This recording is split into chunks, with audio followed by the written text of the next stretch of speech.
I would say the first thing is that it's important to identify what our agenda actually is. And I think that the most important thing for people in this room to understand is that there is a very small window. Right now, the black vote is the most important vote in the country. There's a very small window before our vote's not going to matter.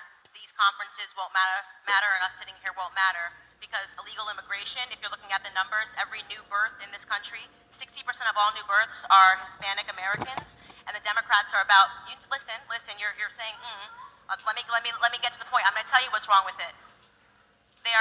I say illegal is the new black because it's true, and there's a reason why they're advocating for open borders. Right now, our vote means a lot, but new births of black Americans have stagnated. The population growth within black America has stagnated. So the things that I pay attention to are the numbers. I pay attention to the birth rates in this country, which is why I'm pro putting something down to stop illegal immigration.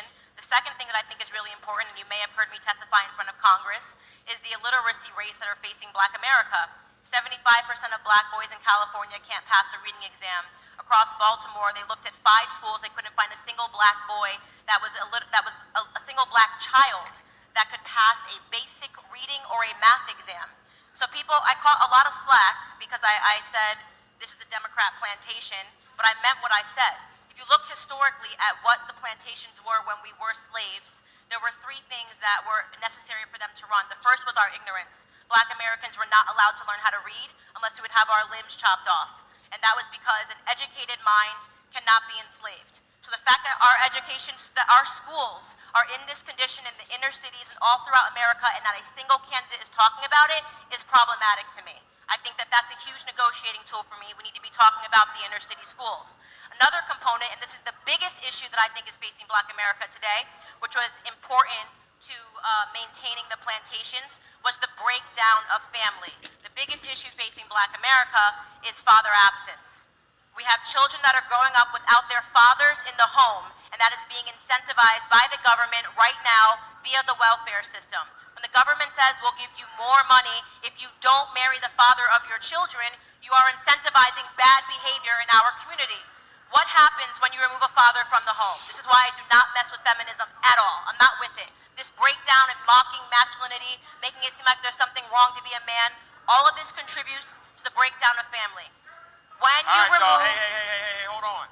So, hold on, brother, hold on. There's going to be an opportunity for each of you to engage, but I want to make sure this sister has the right to talk while she's here. That's why we invited her. So let her say what she needs to say, and then let's keep it moving.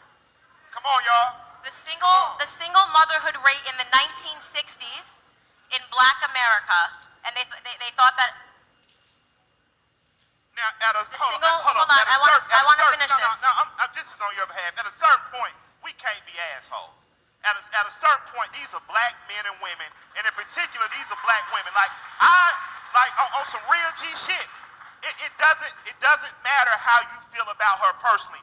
Everything she has just said, Louis Farrakhan said for the last 25 fucking years.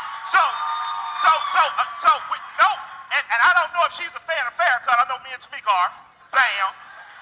But you cannot take the truth and be mad at who tells it to you. So just chill, bro. Shut the fuck up. Let her say it and receive the information. That's it.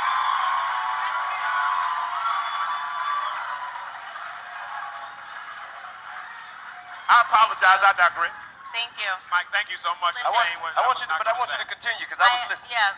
So, I mean, I've been turned into public enemy number 1. I say the same thing when I hit every stage. The single motherhood rate in the black community in the 1960s, before Lyndon Baines Johnson started the Great Society Act, was 23%. At that time, that was considered very high. 23% of black people growing up without a father in the home. The single motherhood rate in the black community today is 74%. 74% of our children are growing up without a father in the home. It was Barack Obama, who I don't even really have anything for, who told you what happens when you remove a father from the home. You're 9 times more likely to end up in prison. You're 6 times more likely to drop out of high school, and you're 12 times more likely to lead a life of poverty. Why is nobody talking about father absence, and why do we keep being silenced when we actually do? This is what black conservatism is, by the way. It's really not. It's not that controversial. How do we begin to really deal with that? Because the federal government creating zones has normally